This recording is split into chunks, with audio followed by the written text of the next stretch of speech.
everyone. I am Jamie John Chloe S. Picar. I'm Betelad HE1C. And our topic today is all about leadership theories. Leadership is an important aspect of project management as it enables the project manager to lead the project team, stakeholders, and other participants of the project. Leadership theories are school of thoughts that explain how and why people become leaders and what traits and behavior can help someone improve their leadership skill. So, bilang leader, makakatulong din sila na matukoy kung ano ang mga diskarte sa pamumuno para makahantong sa tagumpay. Hindi naman madali maging isang leader, lalo na kapag wala kang mga experience. Like for example sa school, diba? Sa school is kailangan natin may isang leader talaga yan. Dapat kailangan mo ba define kung ano ba talaga ang isang leader and paano mo siya ma-handle bilang isang leader. Sa leadership theories, meron tayong 6 na function. One is the great person theory. So what is the great person theory? Hindi ko na babasahin, i-explain ko na agad. According to the great man theory, people in position of power deserve to lead dahil sa characteristic granted to them at birth. Ito na yung halimbawa ang tatay mo is isang leader na sa bayan nyo. Bata ka pa lang, pinapaplanuhan na nila agad na ikaw na sunod ang magiging leader o tagapagmana. Kasi for example kila Duterte, Rodrigo Duterte. Now, sa mga anak niyang susunod sa niya pag Duterte. Number 2 is trait theories. So, ang trait theories of leadership is a theory that successful leaders have certain initiate personality trait that make them effective leaders.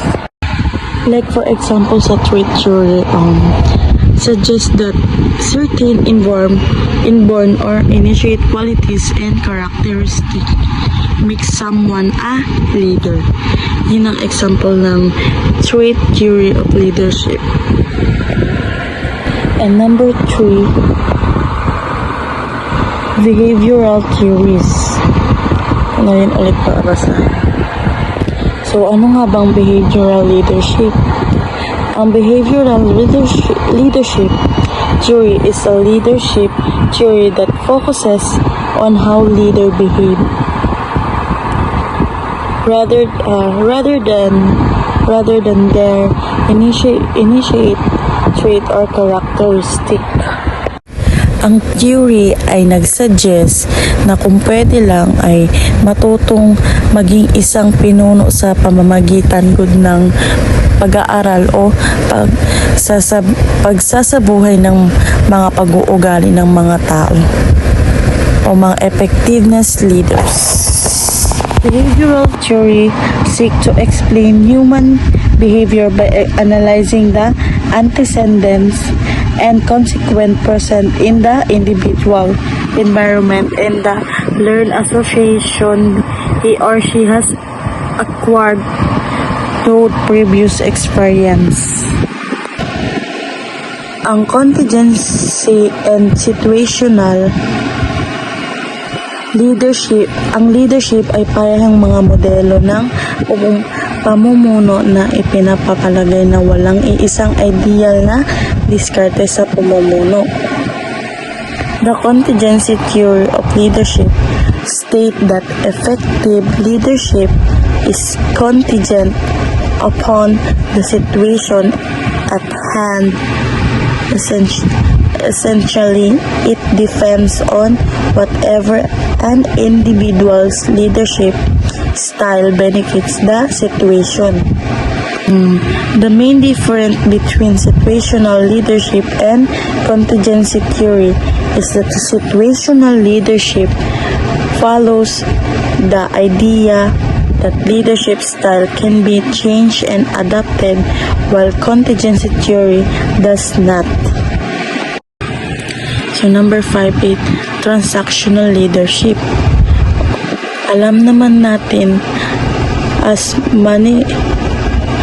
managerial leadership is a leadership style where leaders rely on rewards and punishments to achieve optimal job performance from their subordinate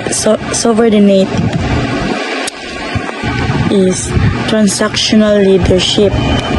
So, ang transactional leadership ay kilala rin bilang pamumuno sa pamamahalaga, ay isang leadership style that assess reward and punishment to achieve goals and maintain order. So number 6 is transformational leadership theory. So, a transformational leadership style inspire employees to strive beyond required expectation to work toward a shared version. So, for example, kay Jeff Bezos is seen by many as a great transformational leader. His leadership style involved always pushing employees and staff to think about new product and possibilities. Amazon has taken commerce and delivery to an unprecedented level due to this transformation and innovative style.